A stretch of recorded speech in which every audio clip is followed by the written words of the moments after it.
और मैंने कहा है कि हम काम के लिए कोई कोर कसर नहीं छोड़ेंगे।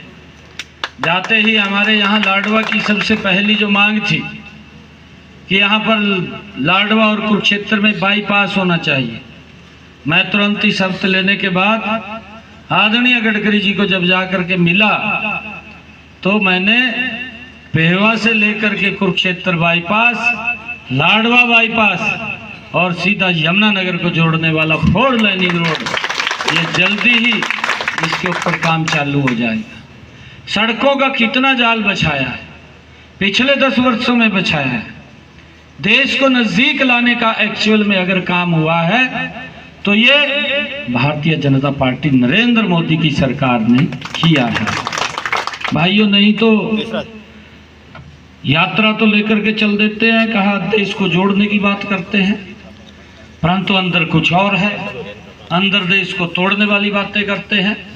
वो देश के सामने भी बातें आ रही हैं। कांग्रेस का जो चेहरा है, जो उसका चरित्र है, जो उसका मुख है, वो जनता के सामने, देश के सामने स्पष्ट रूप से दिखाई दे रहा है। कांग्रेस कोई भी ऐसा कोई काम नहीं छोड़ती जिससे देश का नुकसान होता हो, और उसके अंदर जाकर के सबसे पहले समर्थन करने का काम अगर कोई करता तो वो कांग्रेस पार्टी है। कांग्रेस जाकर के उसको समर्थन देती है कि मैं आपके साथ हूं।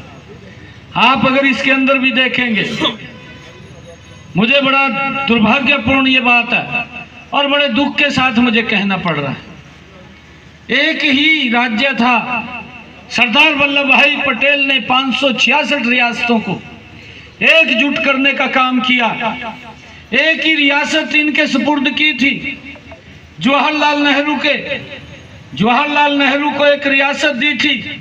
उस रियासत को देश आजादी के बाद से लेकर के आज तक भुगत रहा है। कितना आतंकवाद, कितना भय का वातावरण उससे था, और उस धारा 370 को अगर किसी ने समाप्त किया था, ये भारत मां का लाल नरेंद्र मोदी है कि उसने उस धारा 370 को समाप्त किया था।